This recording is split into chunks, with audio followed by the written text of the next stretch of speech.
It is June 21st and I am at the North Pacific Cannery, which is in Port Edward, British Columbia. And this is a National Historic Site. It is the oldest intact cannery on the West Coast. And I'm going to be going on a tour soon, so I'm pretty excited about that. From the last half of the 19th century and during most of the 20th century, hundreds of commercial salmon canneries dotted the west coast of North America.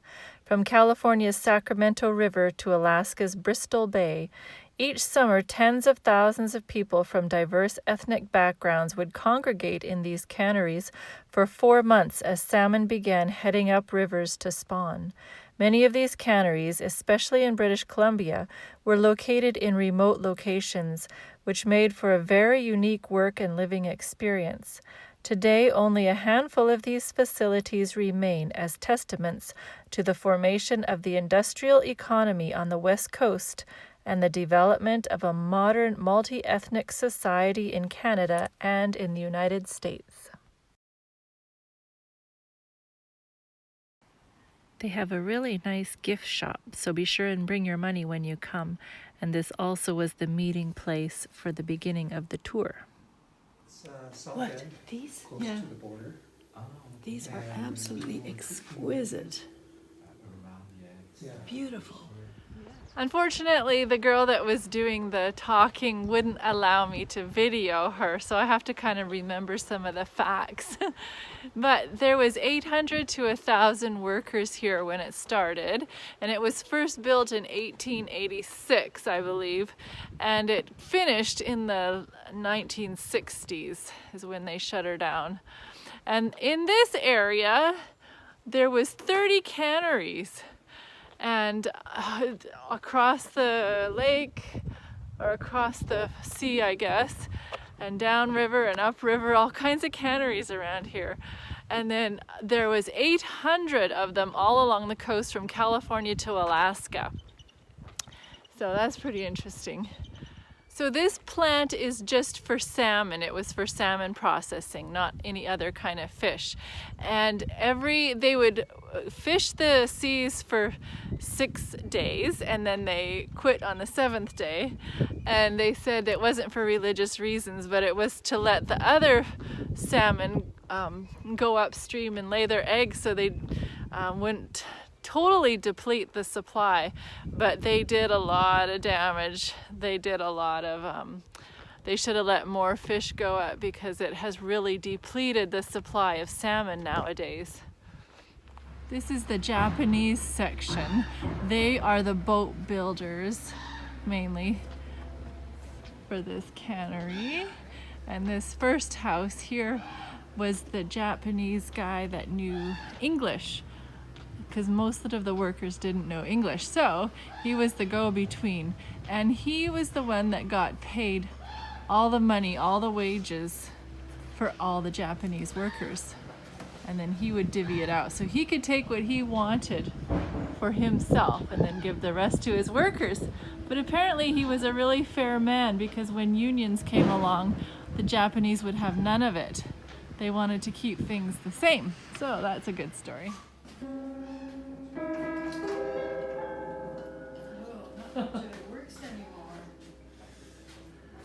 Anita would find a piano. Yeah. This is in the Japanese head guy's house. Japanese men made up a significant part of the cannery workforce prior to the Second World War. Though cannery villages were incredibly diverse, workspaces and living quarters were divided along ethno-cultural lines.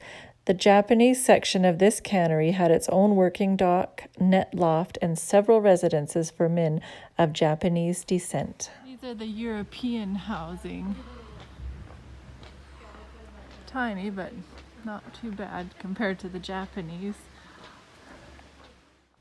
We are now in the company office, which was built in 1956. This building served as both the financial and communications center for the site and employed men of European descent. There's each of the months, and then each of the months has these days. Oh yeah. This is a massive adding machine, and Anita's in her glory right now. Oh, and there's a typewriter here. Look at that. Yeah. That's even got the letters. So they've got a printing press here. It's huge. I've never seen one such huge. Yeah, like a Stetner, you would type things onto a special sheet that would raise the letters, and then you would put it through the Gestetner. There'd be a purple color, and you could roll this same sheet over and over and over and over and print 30, 40, 50 of the same copies of the same thing with this purple ink. Interesting. So it's like a photocopier. It was your back in the day. Yeah, that was the early form of photocopier, yeah. Wow. We are now in the company's store, which was built in 1939. It was the only source of provisions, clothing, tableware, hardware, and other goods for cannery workers. It was also an additional source of revenue for the company. This is the reduction plant holding, so all the scraps of the fish, all the guts and heads and fins and whatever, they would boil down in here and save the oil. And that was pretty big bucks for cosmetics and medicines and stuff that used fish oil, fertilizers.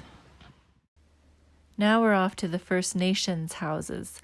These two houses are replicas of the original village, comprised of 70 to 120 structures on either side of the boardwalk, stretching out as far as the pilings at the end of the shoreline. Each housed anywhere from 6 to 12 First Nations family members, who comprise nearly 75% of the workforce during peak years. Unlike workers of Japanese and Chinese descent, entire families of First Nations lived and worked here. Men worked primarily as fishermen, and women worked in the cannery, washing fish and filling cans. They also mended nets and taught the school children. Children also worked here, contributing to the menial tasks as well as childcare and cooking at home.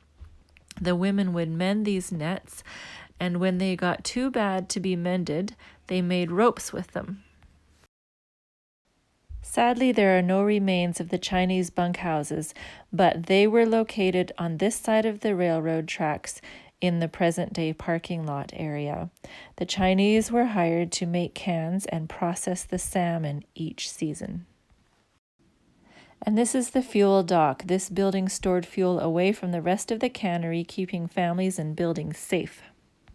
Low tide right now, but the tide is coming in. But the pilings, the height of them above ground that you can see is the same depth of them into the mud. So back in the late 1800s, they had to dig all those in by hand. What a job. Before things were mechanized, the Chinese would butcher the fish. And they could do one about every 10 seconds, 10 to 15 seconds. And then the First Nations ladies would have to stand here for hours and clean the fish in frigid water, and their hands would get so cold. Then this is the fish cutting machine. It would cut the fish precisely so it fit in the cans nicely. Can you imagine fishing in these boats, going back and forth, because you would soon have a full load, I would imagine. Machine that replaced the skilled workers. A skilled worker could do 2,000 salmon within a 10-hour shift, and this machine could do 1 salmon every second. So vastly improved. This was the pressure cookers. In the early days, all of the labor was done by hand, from netting the salmon to cleaning and butchering to can making to canning. As the 20th century progressed, advances in canning technology would be introduced to save time and work. Early examples of cannery technology at North Pacific include the gang knife and the can soldering machine. As technology changed, so did the appearance of the cannery. Mechanization of the canning process made the Chinese tinsmiths' jobs obsolete, followed by those of the butchers as the iron butcher grew in popularity. These machines greatly increased the efficiency of production and saved a good deal of hard labor. This made the cannery more profitable, but of course resulted in the loss of many jobs. So it cost me, an adult is $12 and senior is $10 to get in here. Do you remember about this tour? Give me one. I think probably more than anything, the incredibly difficult work life of the workers here. Right. It's just beyond imagining how difficult that would have been. This was just to give you a little snippet into the salmon canning process, the history of it. I hope you enjoyed it. Thank you for watching, and I will see you in my next video. Who knows where it will take me, but I'm excited. Assalamu alaikum, shalom, peace.